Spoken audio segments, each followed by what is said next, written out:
Harry Potter Reborn, a second chance to defeat Voldemort and save his loved ones. Please like, share and subscribe. Episode 46, Ambush. Daphne gave out a frightened scream as she hurried to stand up from the couch. Harry cast a silent Protego charm around them to block the pieces of wood that flew their way. So is Greengrass and Potter. Professor Nair looked somewhat troubled as he entered the room. Harry gave a quick glance at the parchment on the table. The circle with the professor's name was still inside his office and hadn't moved. The Indian professor caught this and grinned. I think I forgot to take the cloak where the tracking charm was placed. How careless of me. As I thought, he left the last one on purpose in order to find who was trying to keep an eye on him. Harry concluded. You two are some of my favorite students, it's a shame I have to kill you now. Kill us? Daphne was trembling like a leaf. Harry put a hand on her shoulder. Open the entrance in the fireplace and leave. But dash. Harry pushed her towards the back of the room. Go now.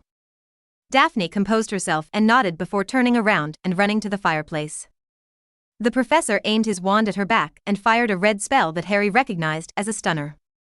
He blocked it by manifesting a Protego shield in front of her. The girl did not waste the opportunity. She opened the secret door and went inside. I'll call for help, Harry. She shouted as she was leaving.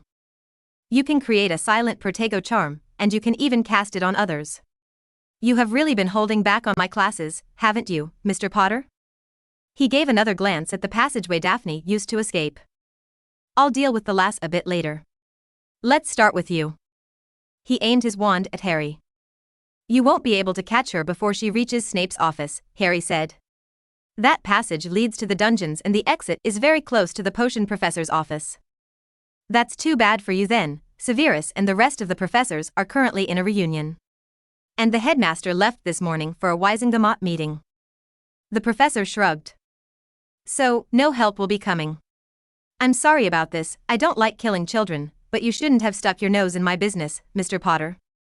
So, no one is coming? Harry looked distracted. Professor Nair took this as him getting scared. A normal reaction for a child facing a ruthless assassin. I'll make it quick at least, Avada Kedavra. A piece of the door floated in front of Harry and exploded. What? The professor's eyes widened in shock. He had expected this fight to end with that one spell. That was a weak killing curse, you didn't put much effort into it, Harry commented before standing up from the couch. Nair took a step back by instinct before realizing what he was doing. There is something wrong with this kid. Why is he so calm now? The professor thought. You said before that no one was coming, right? No one can interrupt us and we can kill each other in peace. When Harry looked at Nair, a small smile appeared on his face. You know how frustrating it was? To play subterfuge, to track you around trying to collect some evidence without hurting anyone or breaking the law. I used to have other people to do those things for me. Harry seemed to be talking more to himself rather than the other man. Nair didn't understand what was wrong with him. He just wanted to end this quickly. Avada Kedavra. Another flash of green light flew to Harry. This time, a rock appeared out of nowhere in front of Harry and blocked the spell. Conjuration? Nair could not believe it, that was NEWT-level magic. The rock exploded and its pieces bounced off an invisible shield that he never even noticed Harry cast. He had also missed when Harry had taken out a second wand. I have to admit it, after practicing many fields of magic and studying hundreds of ancient tomes, I only have a talent for one thing when it comes to magic. Harry held both wands out in a peculiar way. He was only holding each wand between his index and heart fingers while keeping his palms open, almost like an orchestra director. He opened both arms out. I guess I should keep it down to legal spells by the ministry standard. I hope I do remember that list correctly. There was a lot of furniture in that room. Couches, chairs, tables, lamps.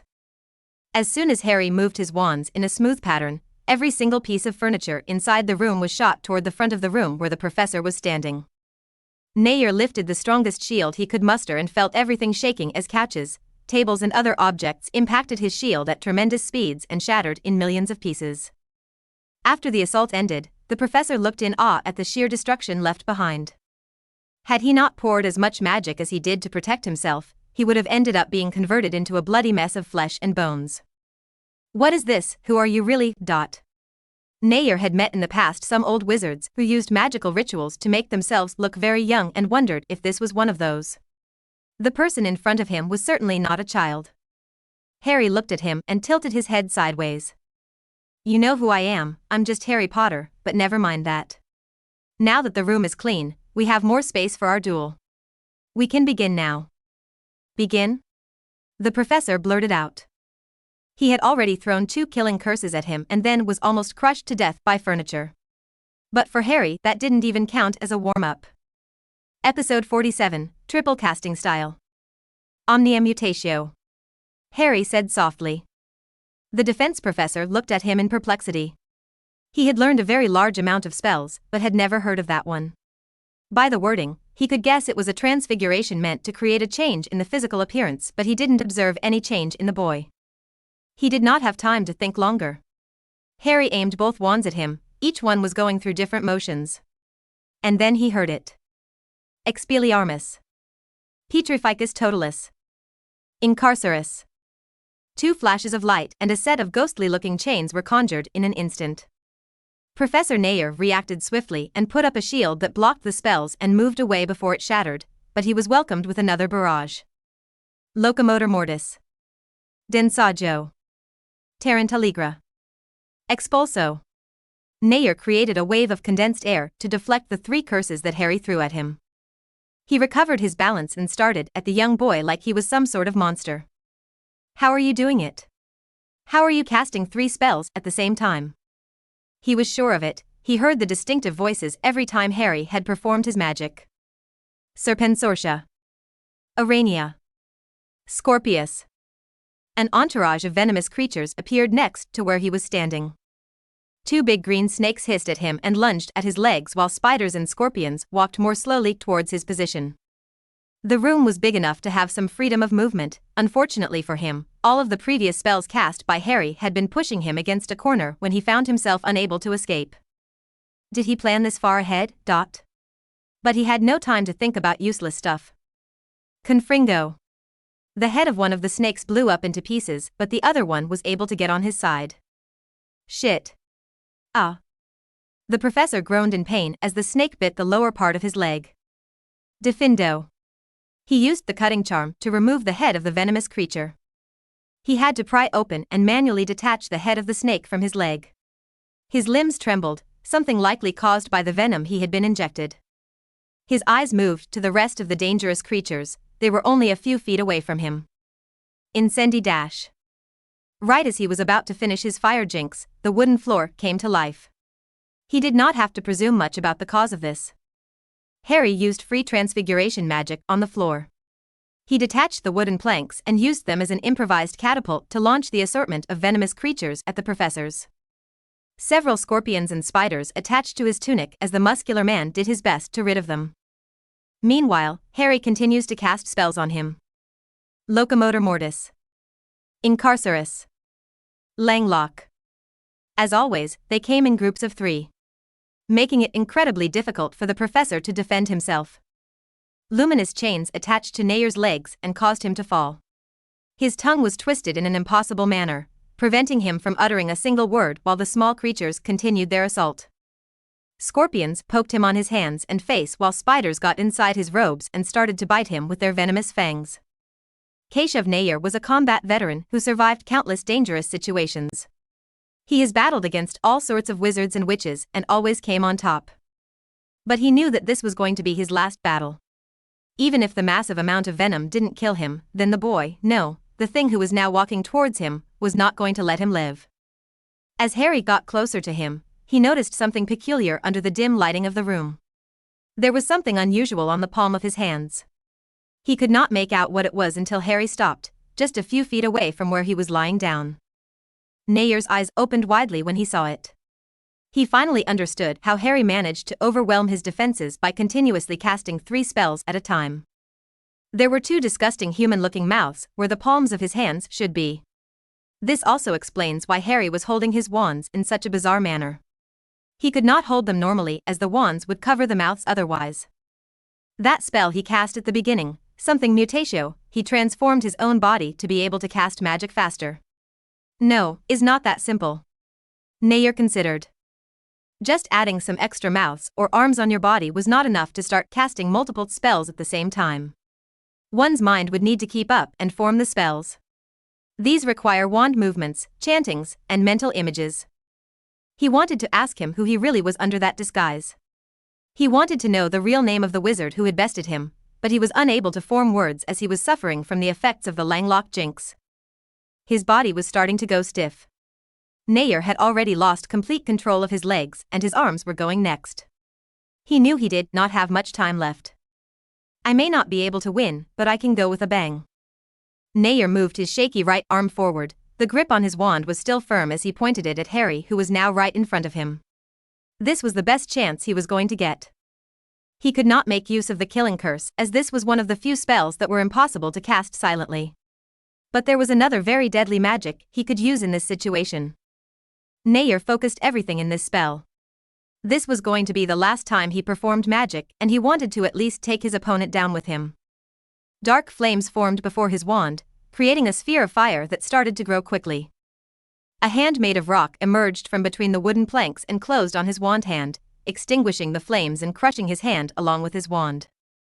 Nair let out a blood-curdling scream as his flesh and bones were torn apart. You really thought I was going to stand here and let you cast fiend fire? Harry gave his professor an incredulous look.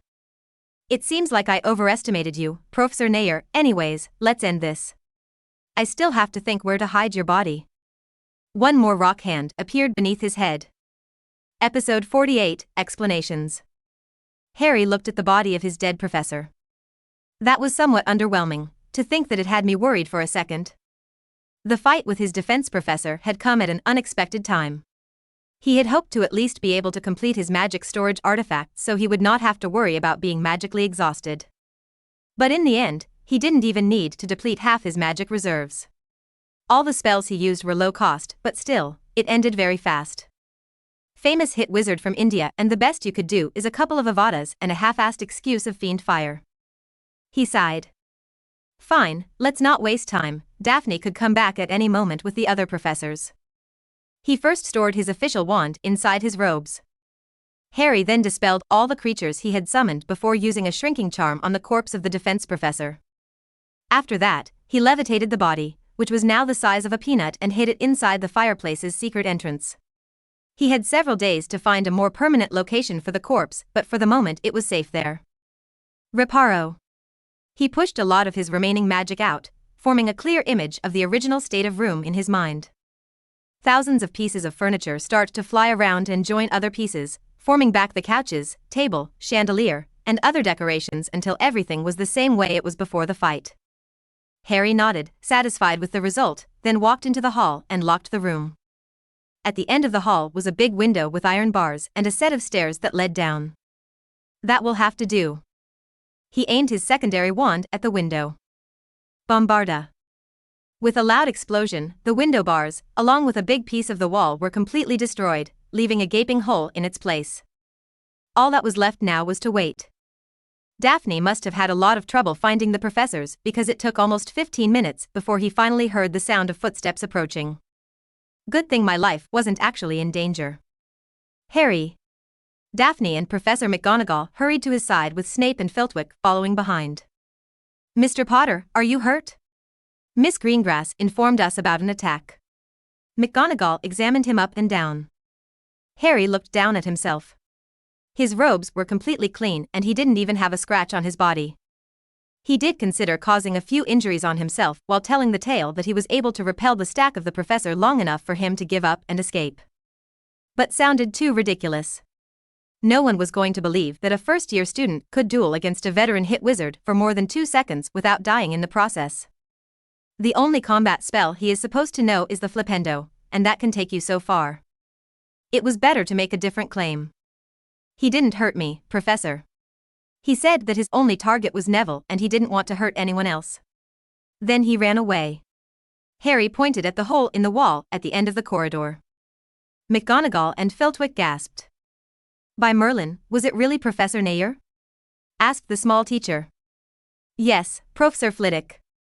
It was definitely him. Daphne can corroborate this, assured Harry. And the alleged assassin ran away without attacking you at all? No, even once?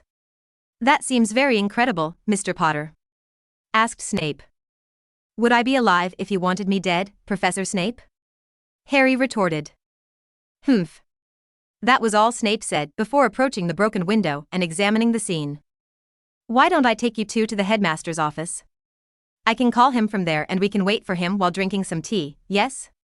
Suggested McGonagall. I will call the Aurors too. And I think we should notify their parents, correct? Said Flitwick. McGonagall hesitated for a moment. She knew how little Dumbledore liked to involve the Aurors in Hogwarts matters, especially since they had recently been called by the awful affair with the Acromantulas. But she also knew that it was inevitable to have the Auror and parents involved. Both children were from pure-blood families and Harry's father was a head Auror. Yes, please do so. McGonagall had no choice in this, surely the headmaster will understand. They arrived at the headmaster's office and we were told to sit down in front of Dumbledore's desk. A house elf brought them some hot cocoa while McGonagall went to call the headmaster using the Flu network. Daphne kept stealing glances at him. He knew what she wanted to say. She didn't buy the story that Harry had told. After all, she was there when the professor had promised to kill both of them for knowing too much about his intentions. However, she was smart enough to keep her mouth shut in front of the other professors after hearing Harry. He looked at her and their eyes met. Not now, tell you later, he promised her in a whisper and she moved her head. She now looked satisfied enough so she started to drink her cocoa in peace. A few minutes later, McGonagall came back to inform them that the headmaster was going to be here shortly and that he requested that we wait for him. Then Professor Flitwick came back and also said that both our parents and a squad of Aurors were on their way to Hogwarts at this moment. Harry grimaced. This is going to be a very long day, you better be grateful, Neville. Episode 49, Mistrust. A team of Aurors, along with James Potter, arrived at Hogwarts, followed by Dumbledore, just a few minutes later. It was almost midnight when things finally calmed down a bit. Daphne did a good job of avoiding any details that would contradict his story of how the teacher ran away after being found out. The Auror team got all the information they could from the two eyewitnesses before leaving. Snape then escorted Daphne to her dorm, leaving Harry alone with his father and Dumbledore. The headmaster did not seem satisfied with Harry's explanation and had tried to use the legilimency twice on him. Harry avoided eye contact with the headmaster but still felt a familiar sensation of an intrusion attempt. Luckily, Dumbledore was only trying to feel his surface thoughts and was not trying to dig deeper, otherwise, the existence of his occlumency shield would be revealed to the old man. What Harry found surprising was the fact that the headmaster dared to do this much in front of his father. I'm taking him home for a few days, said James. Is this really necessary? Harry is completely fine. And we don't need this to gain more attention among the students. Dumbledore was very insistent with Daphne and Harry that today's events must be kept a secret for now. Harry could agree on that. There was no need to cause mass panic. And they will never be able to connect Nair with Lucius Malfoy anyway. I'll have to do something about that, myself. I'm sorry, Albus, but this is not negotiable. Do you have any idea how difficult it was to convince Lily to stay at home and wait? Answered James. He'll come back in a few days after things calm down a bit. Dumbledore sighed and looked at Harry again. Very well, James. Have him back in a few days.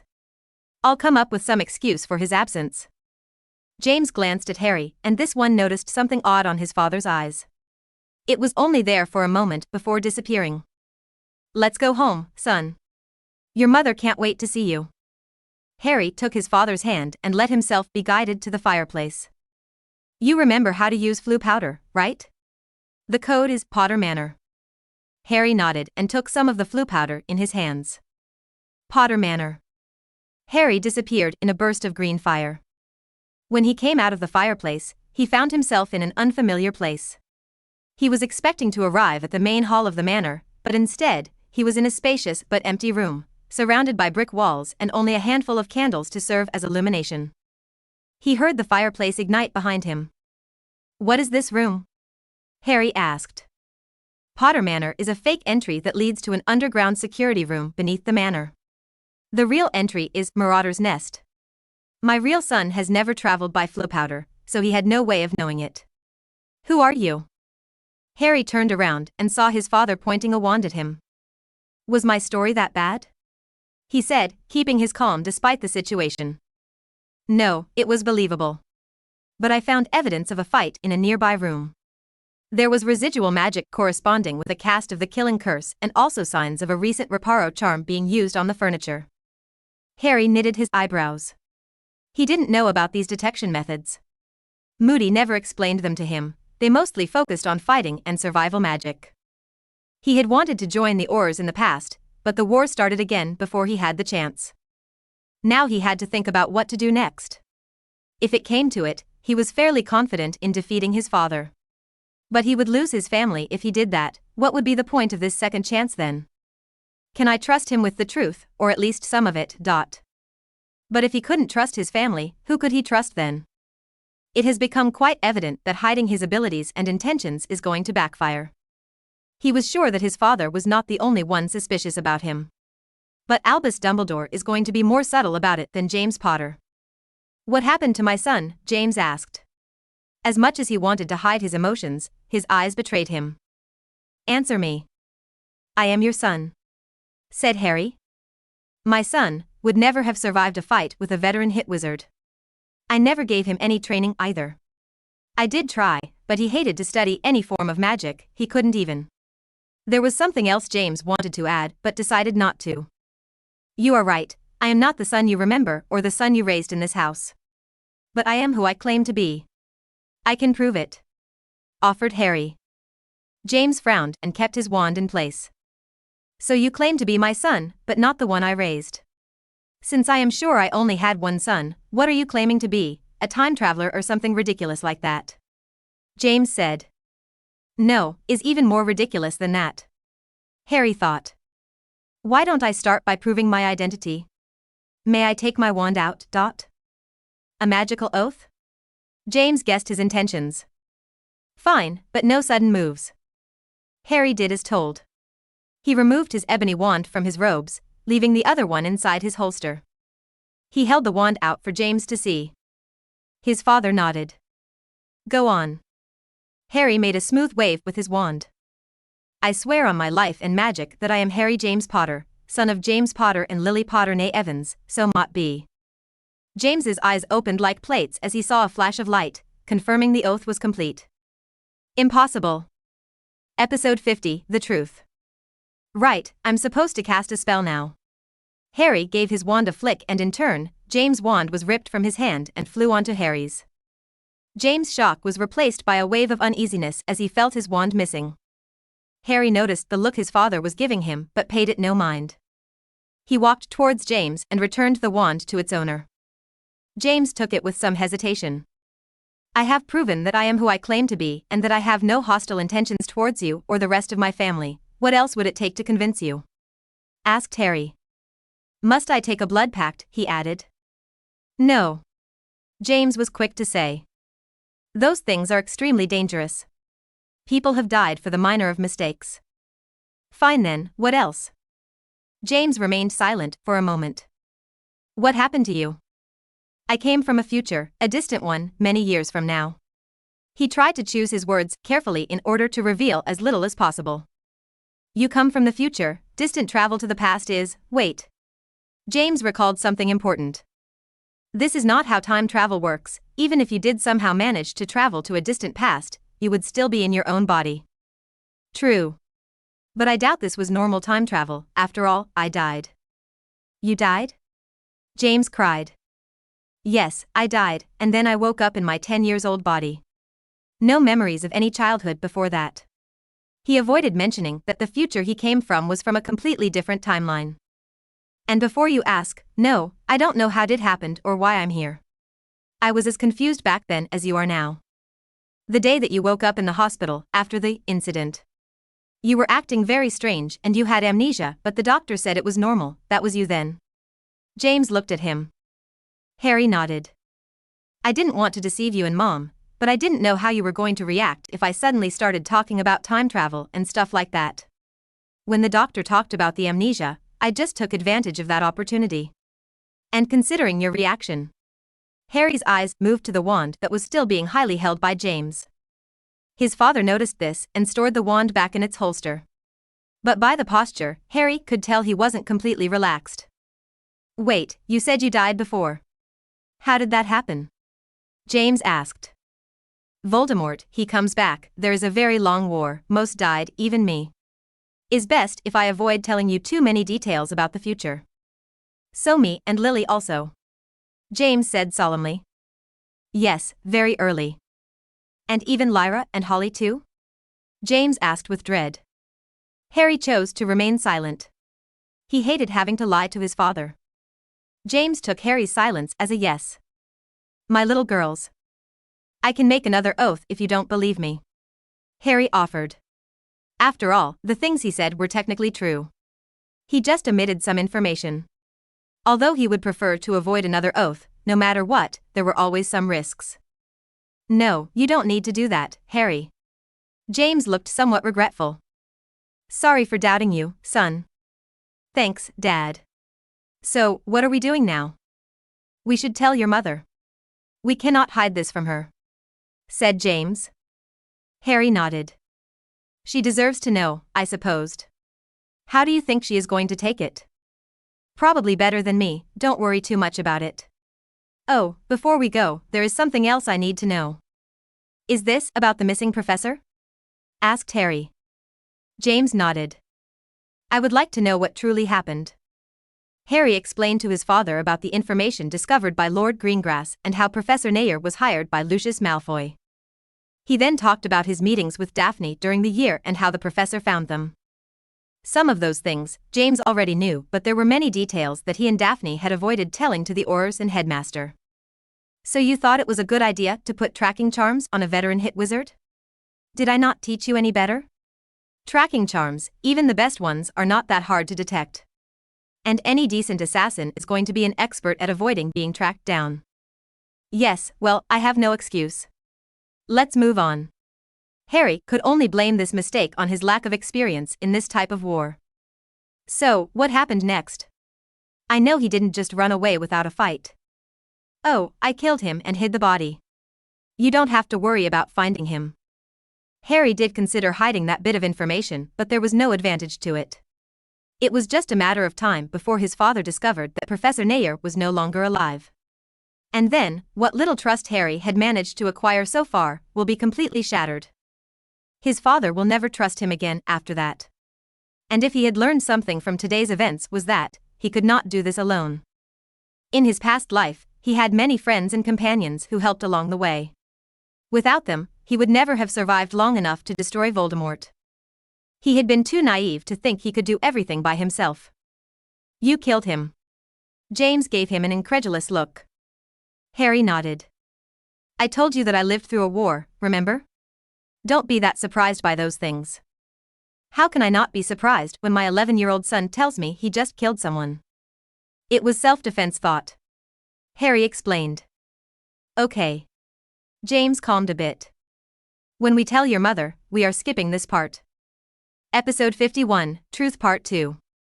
Harry? Lily came running to them as soon as they went into the living room. She gave her son a long hug before checking him for injuries. He is fine, Lily.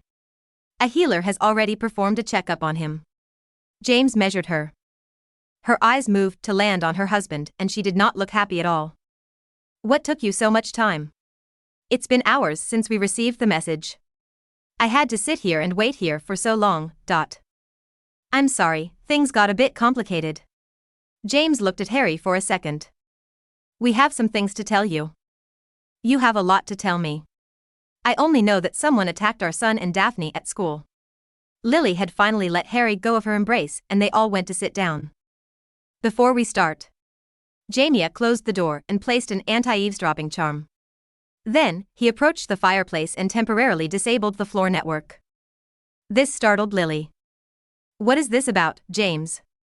Why are you taking so many precautions for?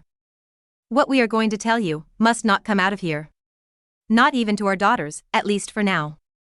James turned to look at Harry and this one nodded. Harry? Lily stared at his son in confusion. This is more than just about the attack, right? Yes, this is going to sound crazy. Harry started. It was already 2 past midnight when Harry and James were done with the explanations. Lily sat there in silence, moving her eyes from James to Harry. There are some details that make little sense. To begin with, time travel doesn't work like that. And second, if you are the future version of our son, why are your personalities so different? I don't want to badmouth my own son, but my Harry was not a good person. I knew this deep inside me, but never dared say it out loud. And I don't think time would have changed him soon much. Harry looked down and let out a sigh. Lily? What are you saying? He made a magical oath in front of me. I tell you, that cannot be faked. I understand your doubts, but he is our son. James insisted. He did not want his wife to make the same mistake he did. I'm not saying he is not our son, but there is more to this story, isn't it, Harry? Lily's intense glare was starting to make him uncomfortable. When you woke up at the hospital, you looked at me like you had just seen a ghost. You failed to remember many details of your life, so the healer concluded you had amnesia. But there was one answer that struck me as odd. Odd? Asked James. You weren't there yet. Lily glanced at James. The healer asked Harry about his date of birth. And Harry answered. July 31st, 1980. With complete conviction. He got the date wrong. Why is that so important? James didn't understand it. But Harry did. He could already imagine what conclusion his mother had arrived at. People would often tell me that you were the smartest witch of your generation when I asked about you. They were right. Harry smiled. Harry? What are you? James was interrupted by Lily. An alternate timeline? Asked Lily. Harry nodded. How is it possible? Isn't time supposed to be linear? James exclaimed. Research about time travel has been forbidden by the ministry for the last 2 centuries. Time turners have been limited to a few hours to avoid any big change. We don't really have a way to know, but there have been theories about alternate timelines. And if he came from a different one, where? Lily opened her eyes widely as she realized something. What is it, Lily? James looked at her with concern. Lily looked at Harry. Were you really born on July 31st? I was, yes. Admitted Harry. So really are you from a different timeline, ? Asked James. One where you were born on a different day? But I don't see that changing much, to be honest. This changes a lot. Think about it, James. Lily raised her voice. Have you forgotten about what Dumbledore said back then? Born as the 7th month dies. James' eyes opened like plates. That's impossible. But then. The old man told you about the prophecy then, said Harry. James and Lily turned to look at him with surprise. You know about it too? Albus only told us part of it. The same part that Voldemort learned about. He wanted us to know why he was so obsessed with the Longbottoms, said James. Harry, were you? Lily seemed hesitant to ask what she wanted to ask. That's right. Harry glanced at his mother. I was born as the 7th month died and my parents had defied him 3 times. The bastard chose me to mark as his equal. That Halloween night in 1981, he came to my house and made me an orphan before falling victim of his own curse. He died, albeit temporarily, and Dumbledore declared me as the boy who lived before dumping me on the doorsteps of the Dursleys. Harry said with a hint of bitterness in his voice. Despite the many years that have passed, he still has a hard time forgiving the old man for that one. You said that we died early in the war. I didn't think it was this early. No wonder you didn't remember Lyra and Holy. They were never born in your time, said James. He left you with Petunia and Vernon? Cried Lily. But they hate magic. What was he thinking? Lily dear, calm down. You are going to wake up the girls. James tried to placate his wife. Lily went to hug her son. Oh, Harry, I'm sorry, you just had a tough life. Well, it wasn't ideal. But it wasn't all bad. I later on got to meet Uncle Lupin, and I also had Sirius, for a few years at least. Sirius was alive? James perked up at hearing that name. Harry, we want to hear everything about your life, but now is getting very late. Let us all go to sleep and we will talk more tomorrow. We have a few days before you need to come back to school, right? Asked Lily to her husband. That's right, said James. We have time, we are not going anywhere. Harry wasn't sure if they realized the implication of what he had revealed to them. If the one occupying the body of their son was a different version from a different timeline, then what happened to their son? At least to the version they knew, the one they raised since he was a baby. Whatever the case, they didn't ask him. Maybe they knew he didn't have the answer, or maybe they preferred to ignore it. Episode 52, Dungarian Fever? He spent a total of 3 days at home. There was a lot they had to talk about, but with so little time, they decided to postpone any serious talk to the summer vacations. James seemed to be extremely busy with work and only came home late at night. Lily did her best to pretend that nothing had changed after his revelation and continued to treat him the same way. Harry could tell what she was doing but did not point it out. Holly was thrilled to have him home for a few days and Lyra didn't seem to care much.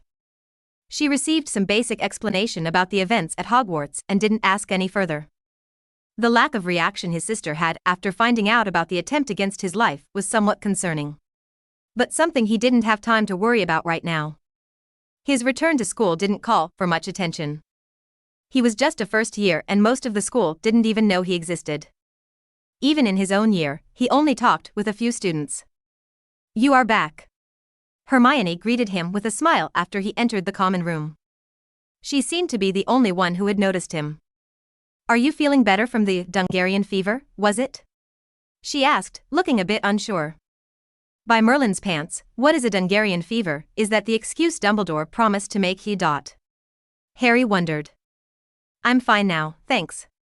He hoped that she would not ask any questions about this disease that he hoped at least existed. In case she goes for some research at the library, if she hasn't done so already. "I'm glad to hear that." She felt relieved. "Did I miss anything interesting?" he asked. "Yes, actually. Just the day after you left, the headmaster informed us that Professor Nair had to go back to India for some urgent matters that could not wait until the end of the school year." Hermione explained. "Oh, that's too bad. He was a good professor." It wasn't a complete lie. Nair had been a good professor for the most part. If you don't count the whole trying to murder students business. Hermione nodded in agreement. "Yes, I liked the way he explained things, but do you know who is replacing him for the rest of the year?" she asked with excitement in her voice. "The headmaster?" he said. Hermione looked at him with surprise. "Yes. How did you know?" "Because the same thing happened after Quirrell was reduced to ashes." Educated guess. "Hi, Harry." Harry and Hermione turned their heads to see Neville, Ron, and Seamus descending the stairs of the bedrooms. "Hello, guys." Harry greeted the trio. "Where were you? I thought you quit school or something," commented Ron. "He was sick, remember? Professor McGonagall said something about some fever or something," added Seamus. "Dungarian fever," Neville corrected. "I have an aunt who had that a few years ago. Nasty thing, she spent several days in the bathroom." "Okay, I don't want to know," thought Harry. Everything went back to normal business after that. He had expected Dumbledore to call for him for one of his private meetings at his office that he had grown accustomed during the years. He knew the old man had some doubts about his story, but Harry was unsure of what kind of conclusions he could be making. The fact that he didn't call for him could mean that his worries were not severe, or the headmaster was worried about his father's reaction if he called Harry to his office in order to read his mind. After all, this version of Harry was not an orphan that no one cared about. He was the son of a head or, and one that Dumbledore was hoping to bring to his side again. After the inquisitive look he received from Daphne on the first day of his return, he was waiting for a note to land on his table at any moment. But to her credit, the girl managed to hold on until Friday. As usual, he snuck around using his invisibility cloak and found her sitting on a bench, close to their usual meeting room. She gave a cry of surprise when he threw the cloak over her, revealing himself. Her expression moved swiftly from shock to anger and she hit him on his chest with her tiny fists. "Don't do that again, Potter. Did you notice that you only call me Potter when you are angry?" This question earned another punch to the chest. Deciding to keep his mouth shut, he guided her to the room. "We shouldn't take too long. I'm sure the headmaster is trying to keep an eye on me." During the entire week, the people inside the paintings have shown a lot of interest in him, following him around wherever he went. That's why he had been avoiding going to either the Room of Requirements or the Castle Foundation. Are you going to tell me what really happened to the professor? Daphne went right to the point. I know he didn't just run away. Can't tell you that. He answered. Do I not have your trust? My family made a magical binding contract with yours. Betraying you would have very serious consequences, as you already know. She raised her voice with an unusual display of emotion. Calm down, I'm not trying to insult you or your family's integrity. How good are your occlumency shields? Harry asked. Daphne raised an eyebrow. Why? Because if you want me to reveal that kind of information, I must be sure that no one can steal it from you. Are you suggesting that someone may use legilimency on me, here in Hogwarts? Asked the blonde. Harry nodded. Father said that they are good, for my age. Harry took his spare wand from the holster. May I test them? Daphne looked hesitant but eventually nodded. This seems to be the only way to get her answers. Legilimency. She felt like a hammer had smashed her head open and fell backward with a painful cry. What the bloody hell was that, Potter? She shouted. It was a good thing he warded the room with a silencing charm. That was a half-assed attempt to invade your mind. I'm not very skilled with the mind arts, so I don't have the subtlety that others have. But I can still say with confidence that your occlumency shields are trash, for lack of a better word. What? She looked ready to bite him. I guess with her shields broken, the Ice Queen is not that good at keeping her emotions in check, Harry concluded. Calm down. I may have an idea. He added. Episode 53, The Mind Arts. Occlumency lessons? Asked Daphne with disbelief. And what makes you qualified to teach me? I destroyed your shields with no effort. Someone more skilled than me could get into your mind, get whatever information they want, and leave before you even noticed it. Daphne looked worried now. Is that possible? She then looked at Harry. But you said you are not very good at the mind arts. Can you really teach me? Harry shrugged. I'm better at occlumency than legilimency, that's for sure. I would not claim to be one of the best at it. But I can definitely help you improve. And, if I better my mental defenses, are you going to answer all of my questions? No. Harry answered simply. What, why not? She asked with a demeanor that showed her young age. Don't pout, if you become able enough to defend your mind. I will tell you some things. She looked offended. I don't pout, can Tracy come with? Sure, why not? He would like to bring Neville too, but separating him from Ron and Seamus might be impossible at this point. Well, since you won't tell me anything else, I will take my leave. She stood from the couch and made her way to the fireplace, where the secret passage was located. Don't worry, I can open it myself. She tapped her wand on the stone and the passage opened. Oh, wait, Daphne. Harry had just recalled something important. The warning came a bit too late, as she had already climbed into the opening. What is it? There is something blocking the tunnel. What is this? Asked Daphne. Oh, crap. Harry prepared himself. Oh Merlin, what is this smell? I can't see anything. Lumos, Harry heard the girl let out a tremendous shriek before she passed out from the shock. Right, I should get rid of that corpse. He hasn't had the time to remove the decomposing body of Professor Nayer. The shrinking charm he used to hide it was only meant to last a couple of days. He removed the unconscious Daphne from the hole and placed her gently onto one of the sofas. He then pulled out his spare wand. Sorry about that, Obliviate. It was the least he could do for the girl. Let's take care of you now. I think the Dark Forest would be a good choice for this. There are plenty of carnivorous species that will make the body disappear. He grabbed the professor and a parent away. Are you serious, Daphne? You didn't tell me this study group was going to have 2 Gryffindors. Tracy looked at her friend with a deep frown. To be honest, I didn't know about the second one either. Daphne looked at the second Gryffindor in question. Granger, isn't it? Hello.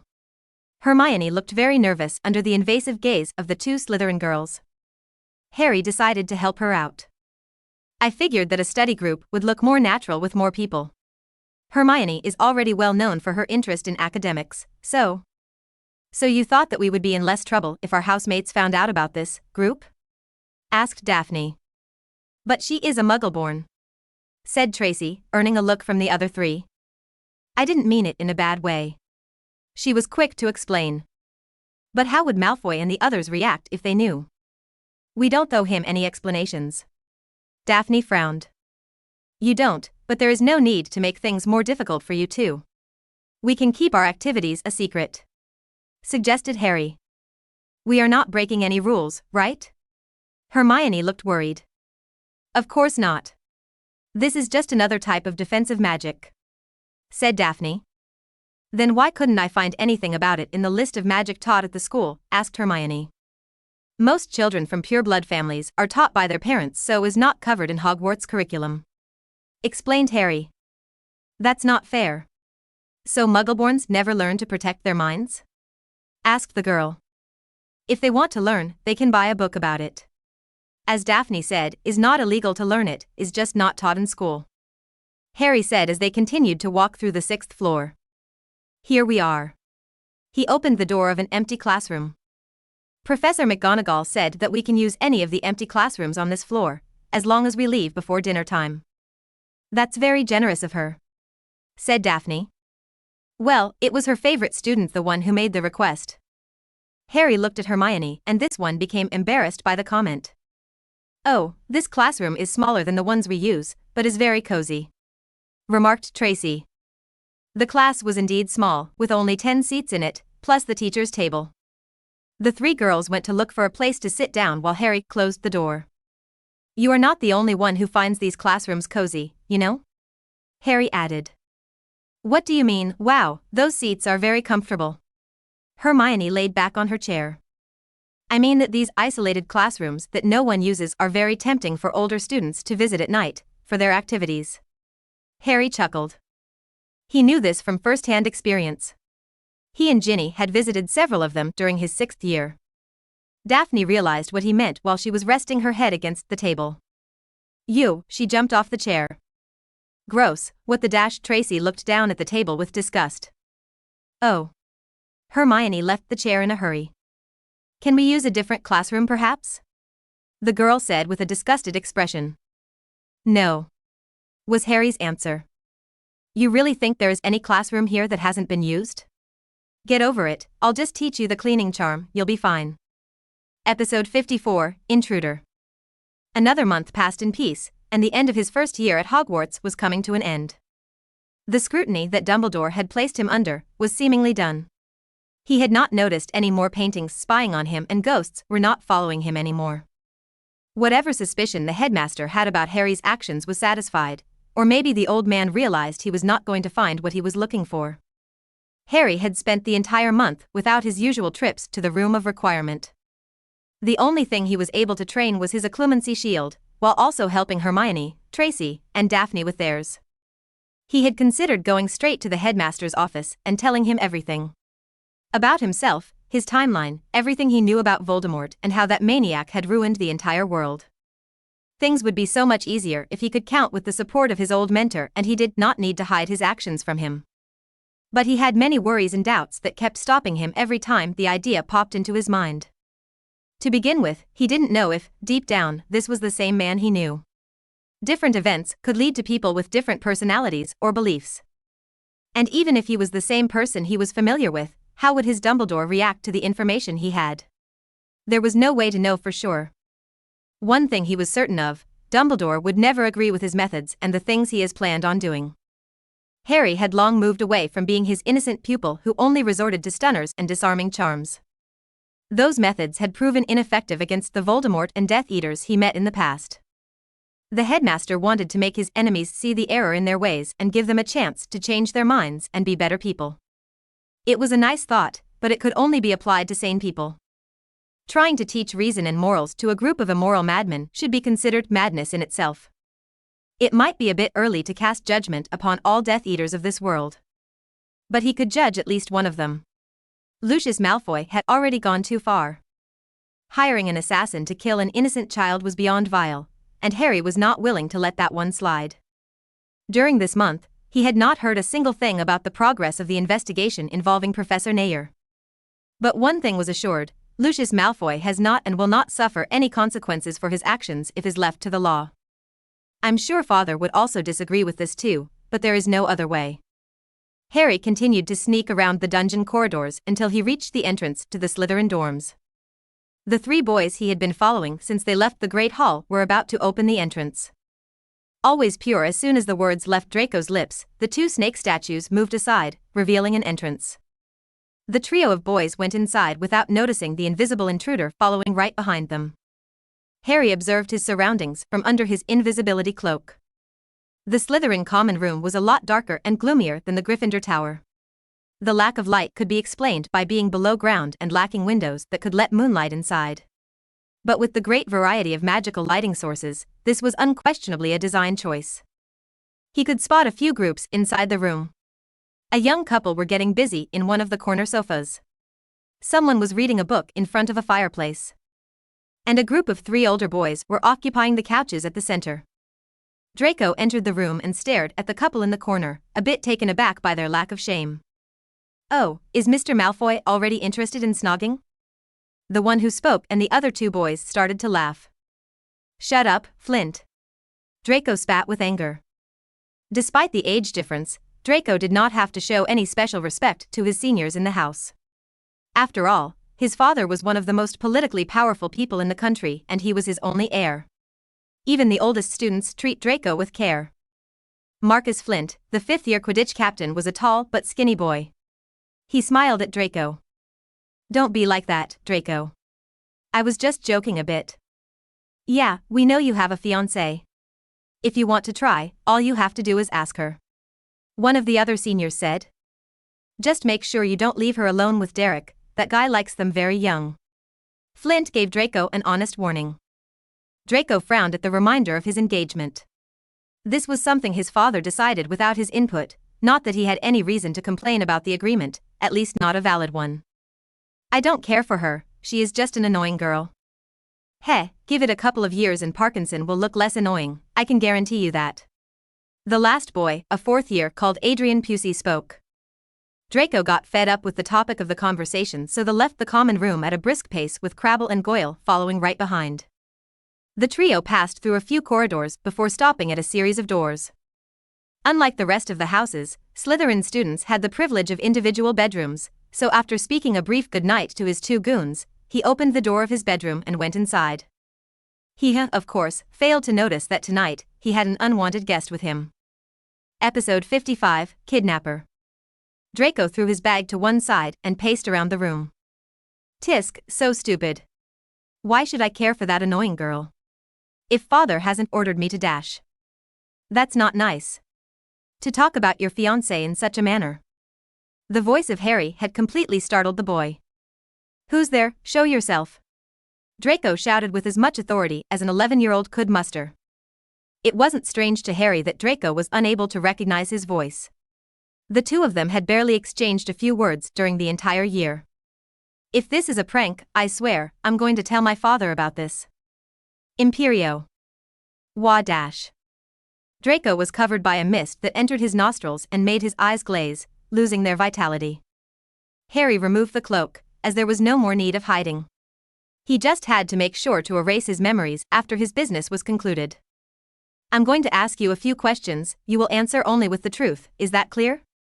Draco looked at him but didn't question Harry's presence in his room and he seemed to be perfectly fine with it. "Yes," he answered. "Okay, here we go. Would your father normally be at home right now?"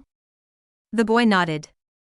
"Yes, the father usually ends his work at the ministry around 4 in the afternoon and then goes home," Draco explained. "What about your mother?" Harry asked next. "She is always at home unless my father takes her somewhere," Draken said without showing much change in his expression, like he was just talking about something very trivial with an old friend. "Poor woman, is there anyone else at your house?" Draco shrugged. "Just the two house elves." Harry looked satisfied with the answer. He could easily deal with that amount of occupants in the house, especially if it was a surprise attack. "Good, now, is your house located on the top of a hill that oversees a small fishing village called Wiltshire?" "Yes, those filthy muggles are where they belong, beneath us," Draco said with a satisfied smile. "So, the house is at the same place I remember. That saves me the trouble of having to delve into the mind of Malfoy," Harry thought, ignoring Draco's racist remarks. Malfoy, look down now. Harry gave a peculiar command to the other boy. Draco obeyed his order without questioning it and moved his head to stare at the floor. Harry examined the top of his head. There was nothing unusual that could be spotted at first glance. But he knew better. This was the place where the tracking mark was applied. From what he knew about this mark, it was not as intrusive as a normal tracking charm. It only kept the general location of the student while inside the castle, but its main purpose was to warn the school if a student left the ward's perimeter without permission, which also included the train station and Hogsmeade. Harry had already removed his own. But for Draco, it was better to do something else. Stay like this, Harry commanded. He walked to the boy's desk and picked up a piece of blank parchment he had on it. He used his wand to move the mark to the parchment. The spell was not a complex one. Just something that he was taught by a very talented witch one day. The previously invisible ink was now shown with a dark red color on the parchment. All that was left was to reapply the mark on his head when they came back to this room, and no one would even notice he was gone in the first place. All right, Malfoy. Hold on to my arm, we are going for a little trip. Harry held out his spare wand, and two of them disappeared from the room with a faint pop. It was dark and the air was very chilly on the north coast of England. He could glimpse the light coming from the windows of the Malfoy Manor ahead of him, but if a muggle was in his place, they would only see darkness, before feeling the urgent need to leave the place. The second part was also meant to affect Harry, but his mental protections were already enough to swat away a compulsion of this level. The manor could almost pass as a castle. The construction looked very ancient and even had a high tower that poked from behind the main building. As much as he always disliked every member of this family, he had to admit that it was an impressive place. Don't let go of my arm, Harry ordered Draco. The Slytherin boy did not question any of his commands and just nodded. They passed the first layer of defense and walked to the front door with no issue, but Harry knew that the danger was far from over. Their strongest defenses were here. Draco was going to be his key to enter the manor. Without the boy, Harry would have to deal with some very nasty protections. He knew this from personal experience, as it was not the first time he entered this place. Voldemort chose the house as his personal hideout for a good reason. Malfoy, invite me into your house, Harry said. Of course, please come into my house. Draco's emotionless delivery made Harry a bit doubtful if this stunt was going to work. He had only heard about this method of bypassing wards from others, but never had a chance to test it. As soon as Draco opened the front door and they stepped inside, he could finally breathe a sigh of relief. But he was also filled with dread. This same method could be used to enter his own manor. This was something he would have to work on. But for now, the hardest part was over. All that was left was to find Lucius Malfoy. Who goes there, is that you, Draco? The voice of Lady Malfoy came from a nearby room. Episode 56, Interview with a Death Eater. Wait here. Close your eyes and cover your ears. Harry ordered Draco, before hiding under his invisibility cloak and walking to the door that was now opening. Narcissa Malfoy was not even able to get past the doorframe before she was blasted with a stunner potent enough to send her flying backward until she landed on a nearby couch. The two house elves appeared with a loud pop noise. Oh no, Mrs. Malfoy, the first house elf cried. The other elf did not seem to care that much and just stared at the unmoving woman with a blank stare. A red spark of light aimed at the first elf, impacted on the back of the head, and she went down. The other elf stared at Harry with adoration. Mr. came here to kill Dobby's family? He asked with an expression that was hard to read. Harry was not expecting to answer any questions before knocking out the elves. But this was not just a random elf, but one to whom he owes a great deal. So he decided to try a different approach. No, okay, maybe I'll kill one of them. Dobby started to jump with joy. Yes, the evil master is going to leave, Dobby must celebrate, no, Dobby bad, Dobby must go pushing himself, ... Wait, I have to dash. Pop the elf disappeared before Harry could do anything. I guess it's fine to ignore that one. What is all this ruckus? The angry voice of Lucius Malfoy could be heard coming from upstairs. Harry placed a silencing charm on his shoes and hurried up the stairs without making any noise. Why aren't you answering, Narcissa? He reached the door and heard Lucius standing up from his chair and slamming his hands on the desk. Tabby, Dobby, damn it, you are going to be punishing yourselves all night if you don't answer me this instant. Lucius walked at a quick pace to the door. all Harry had to do was wait. Lucius slammed the door open and was met with Harry's wand pointing at his chest. Wah dash. Depulso. Lucius was pushed back with tremendous force and crashed against his desk, shattering a piece of it before landing on the floor with a few broken ribs. Let's see, your wife and one of your elves cannot answer you because they have been stunned. But you will be glad to know that your other elf is following your wish to punish himself, or maybe he is celebrating, I'm not sure. Lucius groaned in pain and reached for something on top of his desk. He grasped a black cane and brought it down. Lucius then proceeded to use the harmless cane to support himself. With a smooth motion he had rehearsed a million times, Lucius took his wand off the top of the can and turned around to aim it at Harry. Devulsa. Harry's dark curse cut Lucius' wand in half before it could be used. Along with 2 of Lucius' fingers. Lord Malfoy screamed in agony and clutched his injured hand. He then moved his face to look at Harry with an enraged expression. Drop the charade. Reveal your true aspect, who are you? He demanded. Harry just stared at the other man without saying a word. Your face looks familiar, James Potter?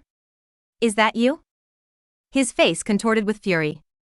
You damn second-class Auror, you dare barge into my house and attack me? I'll have you in Azkaban by tomorrow, and your whiff dash. Crucio. Lucius' sentence was interrupted by his own screams.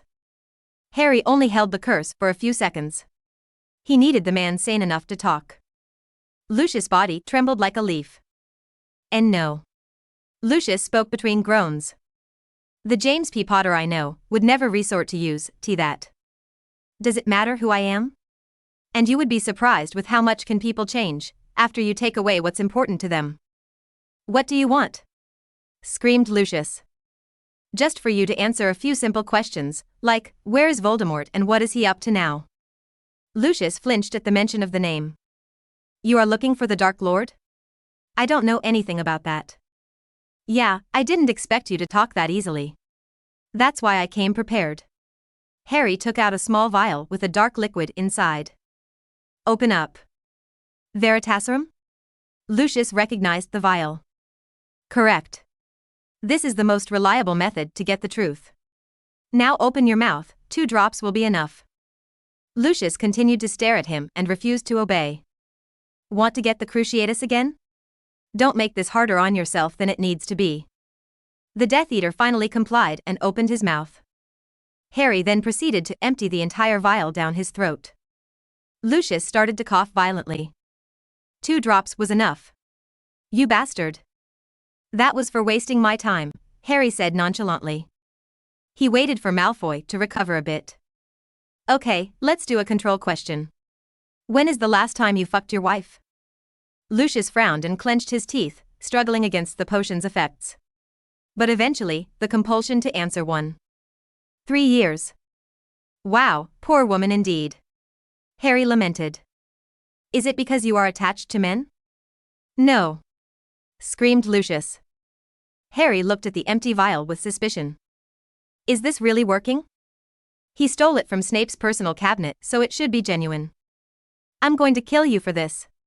Spat Lucius. Fine, let's say is working. Let's try again. Where is Voldemort? I don't know, he shouted. Harry was not expecting that.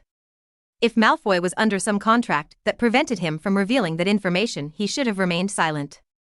Even the Veritaserum is not powerful enough to overwrite something like a blood oath. You really don't know, how is that possible? When was the last time you saw him? Lucius had to think for a moment. 31, October, 1981. Episode 57, Interview with a Death Eater Part 2. That is the day he attacked the Longbottom family. He almost said the wrong name. What happened that day? That day, we had a very long meeting to iron down the details for the attacks that were to take place that same night on several members of the vigilante group created by Dumbledore.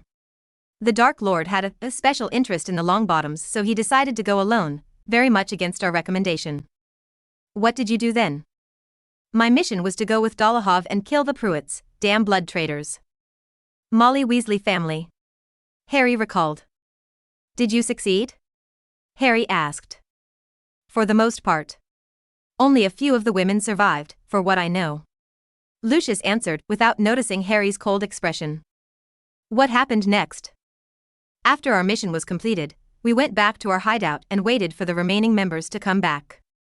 By the end of the night, all of them were back, except for the Dark Lord himself. Continue, Harry commanded. Bellatrix and the Lestrange brothers went to look for him at the Longbottom Manor, but like our lord, they never come back. We found out later, by the account of two surviving witnesses, Augusta Longbottom and a house elf, that the Dark Lord had been gravely injured during the attack and had fled the place. What about the Lestrange? Did they find anything? They disappeared after that night. We never saw them or received any message from them again. We don't know what happened to them. But he is still alive, Harry said. It was more a statement than a question. Lucius struggled against the compulsion. Crucio. Lord Malfoy let out a blood-curdling scream. Don't waste more of my time, Malfoy. Your wife and son are downstairs. Don't think for a moment that I will not use them to get what I want. Draco is here? Lucius was startled. Answer me, is he alive? I know about the mark. You. Lucius wanted to be the one to ask questions now, but he knew better at this point. Yes, he is alive. He said in defeat. The mark weakened after the incident, but it never went away, and now is getting stronger. Did he leave with you a black diary? Or any other object he considered important, to watch over it? Malfoy looked very surprised at my question. How do you K-dash? Just answer. He left me a book like that, yes, but it's gone now, it vanished one day. Vanish? Harry considered this for a moment. Voldemort may have a way of recalling his Horcruxes back to where he is. That would explain why he couldn't find Ravenclaw's diadem at Hogwarts. And he never tried to contact any of you or use the mark to call upon you? Never. This makes little sense. Why would he disappear with only the Lestrange and never call upon his followers? Were his injuries that bad? But there is something else that is bothering me. He looked at Lucius. You are hiding something else. If Voldemort disappeared without a trace 10 years ago and never contacted you again, why are the Death Eaters still launching random attacks? There may be few and far between, but Harry had found records of dozens of attacks performed by Death Eaters in the last decade. At first, he thought Voldemort was just trying to make sure no one forgets about him while he prepares for his return. But if he has not been the one in charge, who is? We have a different leader now, said Lucius. Everyone just agreed to follow someone different? You better tell me everything, Malfoy. The idea was suggested around a month after the Dark Lord's disappearance. The members of the Outer Circle were starting to get anxious by the lack of news from our leader. Some started to suggest that he may have abandoned us or even died.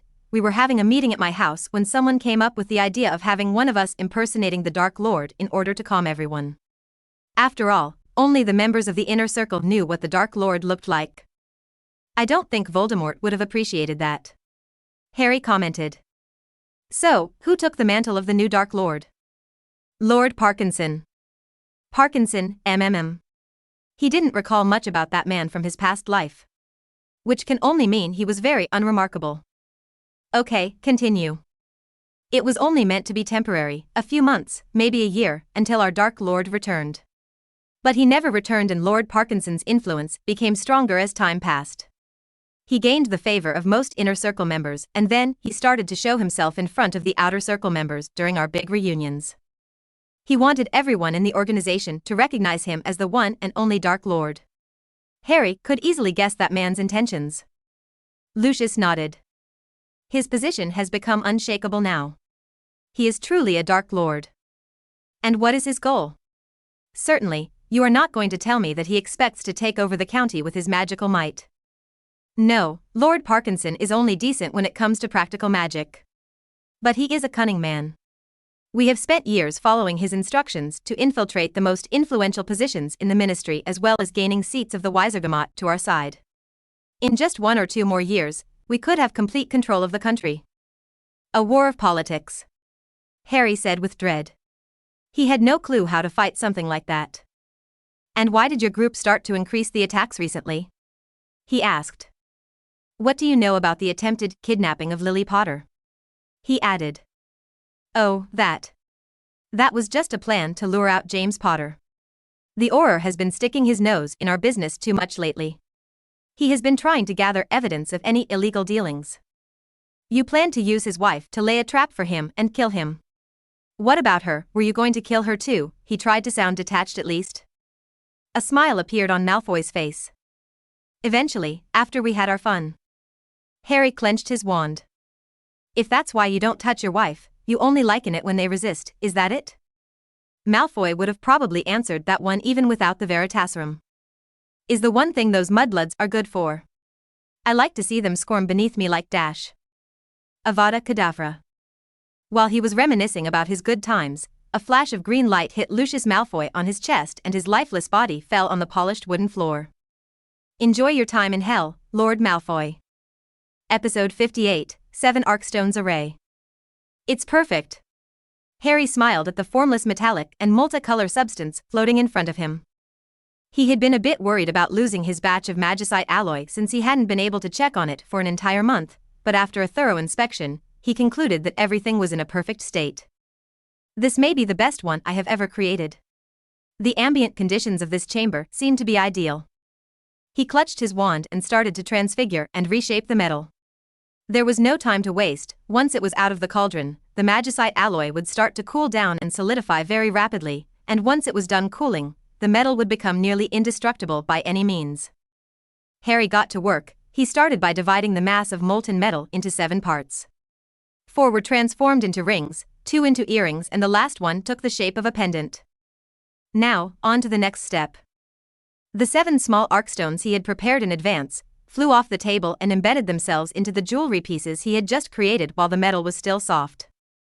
The previously multicolor metal was now turning into a dark shade of blue. I need to hurry. There was little time left and he still had to complete the most important step. Engraving the 7 runic arrays onto the metal before it completely cools down. Without the runes, these would be nothing more than some pretty pieces of jewelry. And very expensive ones at that. He picked up the runic engraving tools he had previously set on the nearby table and started to carve the runes on the surface of the metal. He had practiced writing this particular set of runes hundreds of times during this year in preparation for his moment. So now he was able to perform the task with swiftness and precision. Less than 2 minutes later, he had completed the runic engraving in all 7 pieces. As the metal finished its cooling process, its color changed to a beautiful silver with a light blue tint on its surface. Harry placed the 7 pieces on the table and carefully examined them one by one, looking for any flaws or mistakes in his work. After all, a single poorly engraved rune could cause a catastrophic failure when trying to use the artifact. Harry smiled in satisfaction after finding no flaws in his work. He then began to place them on. 2 rings on each hand, one on the pinky finger and one on the thumb, to keep them as separate as possible and avoid contact between 2 charged arkstones. For the pendant, he had prepared a resistant piece of magical string that he used to tie it out around his neck. The last 2 pieces were earrings, so he was forced to pierce his ears to secure them in place. He chose to put them at the top part so it was easier to conceal with his messy hair. The placement for each piece of jewelry was not carelessly chosen by him. Years later, after its initial invention, the magic storing jewels received several upgrades. Over a decade after the start of the last war, a talented squib boy came up with the idea of combining a set of jewels to create a runic array where each piece will complement and enhance each other. The number 7 is a magically important one, and certain numbers have power in them when it comes to magic at least. And thus, the 7 Arkstones array artifact came to be. Let's give it a test run. Despite its small size, each of the Arkstones is able to hold the equivalent amount of magic of an adult wizard. By activating one after the next, he could perform 7 times the amount of magic that a normal adult wizard would be capable of. However, the true potential of the artifact could only be seen when all 7 were activated at the same time. These stones had been absorbing the ambient magic of the chamber for an entire month and were filled to the brim. Following Harry's will, all 7 became active and started to shine with a strong blue light. Let me see how unbreakable these columns actually are. Professor McGonagall told me that Professor Dumbledore will not be able to teach defense today, Hermione remarked during breakfast. So, we have free time today? Lavender perked up after hearing the news. Seems rare for the headmaster to leave without much of warning like this. Something serious must have happened, said Parvati. That's what you always say. And is never something serious, huffed Lavender. Excuse me, when did I do that? Parvati looked offended. Well, what about last month when Faye's cat went missing and you came up with the idea that the poor kitten was eaten by an acromantula that remained hidden in the castle, Lavender explained. That could have been true. Parvati exclaimed. I told you already, there is no way the professors would have missed something like that. Hermione hated when people talked bad about her professors or suggested they were incompetent at their jobs. The bushy-haired girl turned her head to look at Harry, who was currently reading a newspaper at the table. Say, Harry, do you know if something important happened? Maybe. He handed her the paper. Read the front page. The girl did just that. Lord Lucius Malfoy, murdered. Wait, Malfoy? What? Shouted Parvati.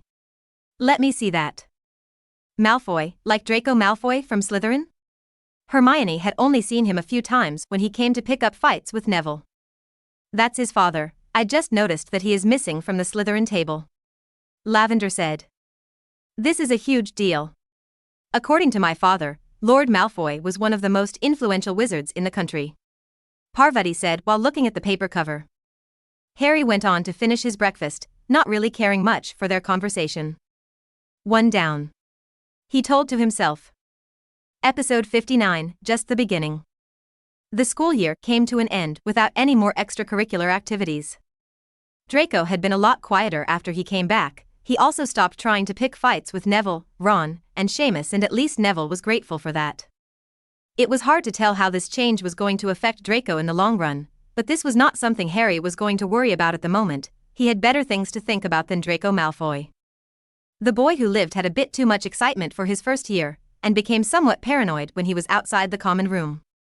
So it was a good thing he never learned about the assassin who had been hired to kill him. As far as the students knew, Professor Nair had just gone back to his country due to some personal emergency. Daphne didn't try to contact him for more meetings after they were done with their occlumency practices. She did promise to practice hard during the summer, and that could only mean that next year, she was going to pressure him some more to satiate her inquisitive mind. In some ways, Daphne reminded him of Hermione. When there is something she wants to know, she never seems to give up. He had no idea of what to expect for next year. With Lord Malfoy dead and the diary gone, things have become truly unpredictable. Was Neville even a Parselmouth? Like the previous him was? Harry wondered. This leads him to another, more important question: was Neville even a Horcrux? He does have the cursed scar, but since Voldemort didn't die, would the Horcrux still be created? Could the deaths of his parents have worked as the catalyst this time around? The prophecy still existed in this timeline, he was at least sure of that. If the prophecy was still the same, the events of that Halloween night should have been very similar to the ones he knew, just with a different baby. But the many differences seemed to point towards something else going on. Voldemort survived, but something very bad must have happened to him that forced him to flee and remain hidden for over a decade. He is not the type of man who would just hide in fear. He was accomplishing something. If I could get my hands on the prophecy, that would likely solve a few questions I have. He only knew with certainty that the beginning of the prophecy was still the same, from what he heard from his parents. But that was the only part they knew. The wording in a prophecy is of extreme importance. A single discrepancy in the contents could change everything. Tragically, the only person with the knowledge he needs is Albus Dumbledore, the most secretive person he knows. Are we there yet? The voice of Ron broke through the noise of the train moving over the tracks. He ignored it. Even the Dumbledore he knew from his past as a grandfather and a mentor was only willing to share the most important information during his last moments of life. Even though he was the subject of the property itself. Are we there yet? Ron asked, louder this time. He may be willing to share some things with Neville one day when he is older. But why would he share anything with him? Harry Potter was not an important figure in this timeline. He was just the son of an Auror and a talented Muggle-born witch. Unfortunately, there was no easy alternative way to learn the contents of the prophecy. There may still be a copy at the Ministry, but only Neville could get that one. To take that route, he would need to reveal everything to the boy, and he was not ready to know those things. Oh shit. I'm starting to think like the old man, Harry realized. Are we there yet or not? Ron shouted again. Harry regretted sitting in the same compartment as the not-so-golden trio. He was initially going to sit with Hermione, but that compartment was quickly filled with several other first-year girls. Apparently, Lavender and Parvati were very popular among the young girls. That left him with few choices. So when Neville offered to sit with them at the end of the train, he accepted the offer without much consideration. "Ron, you are being a bit rude," Neville said. "Come on." He took the window seat. Ron pointed at Harry. "Lest he can do is tell us, so, are we there ye dash?" "Shut up already," Harry snapped. Something he immediately regretted after seeing the startled faces of the three children. "I'm sorry, Ron, I didn't mean to. Oh look. We are there." Harry pointed out of the window. The train station was finally in sight. Harry hurried to get off the train. He had no more patience to deal with kids. "Harry." Someone called his name. Except for this one. He went down to one knee and let his little sister jump to him. "I missed you too, Holly." Despite the short time they had known each other, Harry had become very attached to the little ball of sunshine that was his little sister. Too bad he could not say the same about the other one. Most of the letters he had sent from Hogwarts during the year had been for her. He never had a sibling before, so he didn't know if this was a normal feeling. "Welcome back, Harry." He was now welcomed by the sight of his mother. "Ready to go home? There is a treacle pie waiting for you," she added with a warm smile. "If I recall well enough, the last time, at the end of my first year, the only thing waiting for me at the house was my aunt, yelling at me to hurry up to drop my junk in the cupboard so I could go clean the garage. This is quite the improvement," were Harry's thoughts. "I'm ready to go home." Episode 60, Welcome back. The Potter family was having dinner together. "Let me see it too." Lily was showing their son's report card from school to her husband James while Lyra asked to see it. Lily handed it to her.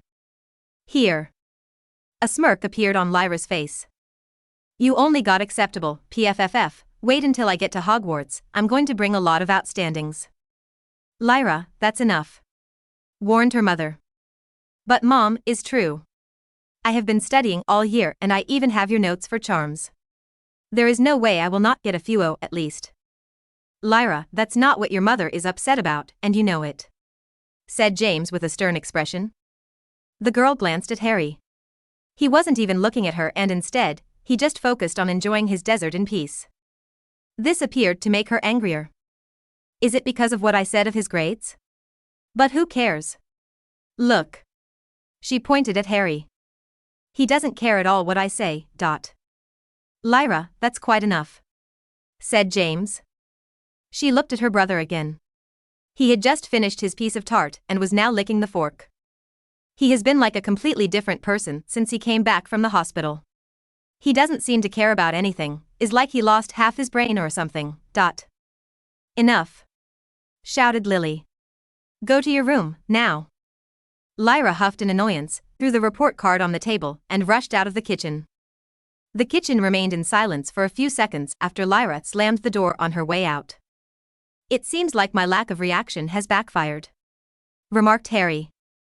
Since arriving here and learning about what his previous self had done to Lyra, he had been extremely careful around his second sister. He had tried his best to avoid doing anything that could upset her. As if trying to compensate for the other Harry's actions. He ignored all of her attempts at upsetting him, thinking that she was just venting her frustrations about the treatment she had been receiving over the years. Harry thought that she deserved at least this much, so he let her say whatever she wanted, thinking that eventually, she would become satisfied and stop. "Harry, this is not your fault," said James. "No, I have been a terrible brother to her," said Harry. And that was very much an understatement. "That wasn't." Lily stopped herself before saying "that wasn't you. That is not your responsibility," she said instead. "Is not completely true, that was still part me." He didn't know why the previous Harry became that way, but he still felt somewhat responsible for his behavior. "Is something wrong?" They have just noticed Holly, who was sitting at her chair with an upset expression. "Oh honey, everything is okay.